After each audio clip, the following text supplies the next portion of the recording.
جاودہ تعلیم قاسم دیا ہوا ہے میرا دارالاما تعلیم قاسم دیا ہوا ہے امیر کارواں تعلیم قاسم دیا ہوا ہے ہمارا پاس با تعلیم قاسم دیا ہوا ہے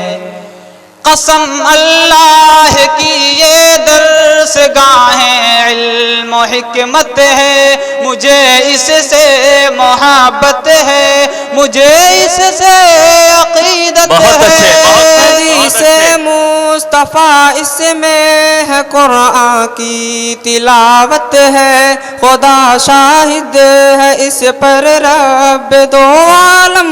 کی رحمت ہے محبت کا جہاں تعلیم قاسم دیا ہوا ہے حیات جاودہ تعلیم قاسم دیا ہوا ہے میرا دارالاما تعلیم قاسم دیا ہوا ہے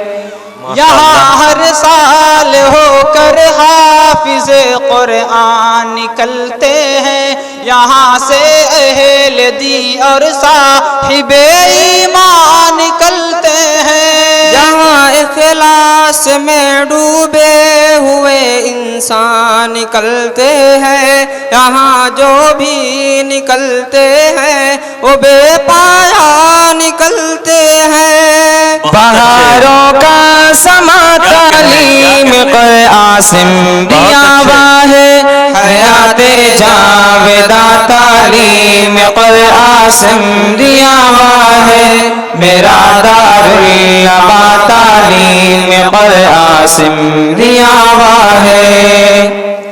یہ شرک و بدعت و الحاد کی دنیا کا دشمن ہے کھلائے گلستاں یہ مشرقی یو پی کا گلشن ہے کیا کہنے بہت اچھے ماشاءاللہ آگے اپنا پھیلائے دامن ہے مجیب اس مدرسے کا نام اس دنیا میں روشن ہے کہاں تھا اب کہاں تعلیم قاسم دیا ہوا ہے حیات جاودہ تعلیم قاسم دیا ہوا ہے میرا دارالاما تعلیم قاسم دیا ہوا ہے امیر کارواں تعلیم قاسم دیا ہوا ہے ہمارا پاس با تعلیم قاسم دیا ہوا ہے معزز سامعین کرام اساتذہ کرام مہمان نظام سیرت النبی صلی اللہ علیہ وسلم کے پاکیزہ عنوان پر لب کشائی کی جسارت کر رہا ہوں ابھی میں نے مشہور آیت کی تلاوت کی ہے یہ آیت آپ صلی اللہ علیہ وسلم کی رسالت و نبوت کی وسعت کو بتا رہی ہے کہ آپ کسی خاص قوم خاص علاقہ خاص زمانے کے رسول نہیں آپ کی رسالت و نبوت عام ہے ہر دور ہر علاقہ ہر قوم کے لیے ہے آپ صلی اللہ علیہ وسلم کی رحمت سے صرف ریگستان عربی سیراب نہیں ہوا بلکہ اس باران رحمت سے ساری دنیا سیراب ہوئی مصر و شام بھی فیضیاب ہوئے اندلس کے سبزہ زاروں یورپ کے کوہساروں ہند کے آبشاروں سندھ کے مرغزاروں کابل کی وادیاں تبت کی بلندیاں اور چین کی نشیب و فراز تک بابرکت ہو گئے انسان چرند و پرند حیوانات و نباتات اشجار و جمادات بحر و بر کس پر اور کہاں نہیں اس کے اثرات ظاہر ہوئے انسانوں نے زندگی پائی پھولوں نے تازگی پائی چاند و سورج نے روشنی پائی تاروں نے تازگی پائی انسانیت نے وقار پایا شرافت نے جمال پایا حق کو سربلندی ملی انصاف کو حیات ملی پیار کو مسکراہٹ ملی شہدایان اسلام اگر رحمت للعالمین خاتم النبیین کی بعثت نہ ہوتی آفتاب رسالت طلوع نہ ہوتا مہتاب نبوت نہ چمکتا تو یقین جانیے یہ دنیا تباہ و برباد ہو چکی ہوتی، نسل انسانی کا سلسلہ ختم ہو چکا ہوتا، نہ آج ہم ہوتے، نہ آپ ہوتے، یہ شمس و قمر نہ ہوتے، یہ بحر و بر نہ ہوتے، یہ شجر و حجر نہ ہوتے، کچھ نہ ہوتا۔ اس لیے کہ یہ انسان جس راستے پر چل رہا تھا اس نے اپنے آپ کو جہنم کے دہانے پر پہنچا دیا تھا، جس کو قرآن نے یوں بیان کیا ہے، وَاذْكُرُوا نِعْمَةَ اللَّهِ عَلَيْكُمْ إِذْ كُنْتُمْ أَعْدَاءً فَأَلَّفَ بَيْنَ قُلُوبِكُمْ فَأَصْبَحْتُمْ بِنِعْمَتِهِ إِخْوَانًا۔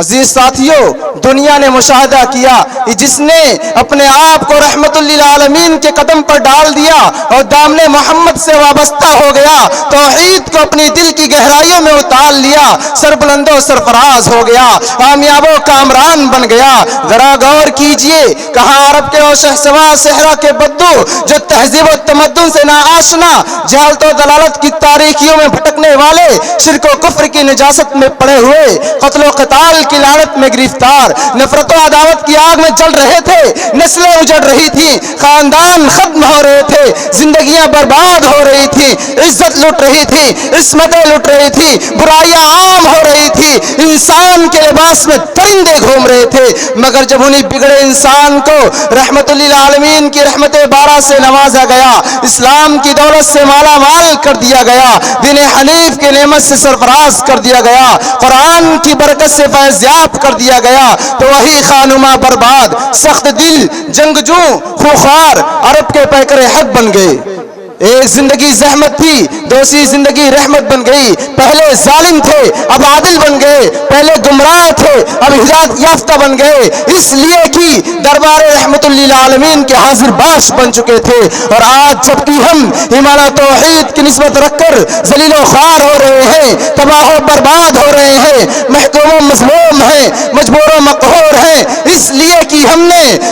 اس نبی رحمت سے اپنا رشتہ توڑ لیا ہے، جس نے اپنی رحمت بارہ سے سیراب کیا اور بندوں کو ان کے رب سے ملایا تھا، مخلوق کو خالق کے در پہ جھکا دیا تھا، مظلوم کی داد رسی کی تھی، مجبوروں کی فریاد سنی تھی۔ شہدائیان اسلام، اگر ہم اسی نبی رحمت سے اپنے عقیدت و محبت استوار کر لیں اور اس کے دامن عفو سے وابستہ ہو جائیں تو پھر سے رحمت خداوندی کی ہوائیں چلنے لگیں گی، نصرت الہی کی بہار آ جائے گی۔ یہ اللہ کا وعدہ ہے، ان اللہ لا یخلف المیعاد۔ وآخر دعوانا الحمد للہ رب العالمین۔